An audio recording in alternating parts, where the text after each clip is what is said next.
Welcome to NCDOT Now. I'm Jennifer Garifo. North Carolina's airports not only play a major role in transportation, but also have a large impact on the state's economy.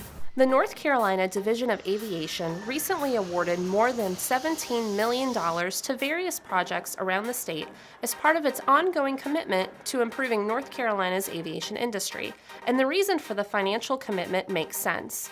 According to an economic impact study by NC State University, North Carolina's 72 publicly owned airports contribute nearly $26 billion a year to the state's economy and support more than 108,000 jobs.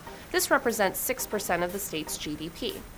The 2012 Economic Contribution of Airports in North Carolina report found the state's airports provide more than $4 billion in personal income and are responsible for more than $770 million in sales, corporate, and personal taxes, as well as $277 million in property taxes. Work has started on a rail project to add 11 miles of second track to the Norfolk Southern line between Salisbury and Kannapolis. This second track will allow trains to pass each other more easily, which will improve travel times for trains along the Raleigh to Charlotte corridor. It won't have much of an impact on motorists until work on the crossings start next year. The project is part of the $19.9 million Piedmont Improvement Program, which, once completed, will improve the corridor between Raleigh and Charlotte for freight and passenger trains. Motorists traveling through the Fortify project in Raleigh can now expect a new traffic pattern on I-440.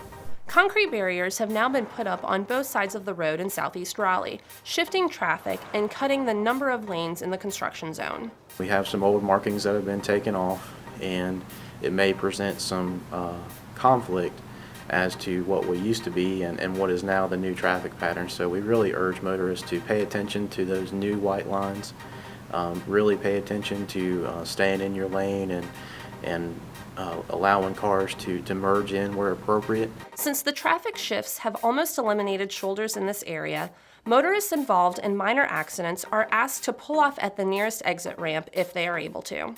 And finally, St. Patrick's Day has come and gone, but new data shows North Carolina's law enforcement officers arrested more people for drunk driving this year than during last year's holiday. Thanks to the Governor's Highway Safety Program and its stepped-up Booze It and Lose It campaign, more officers were on patrol this St. Patty's Day, and for a longer period of time.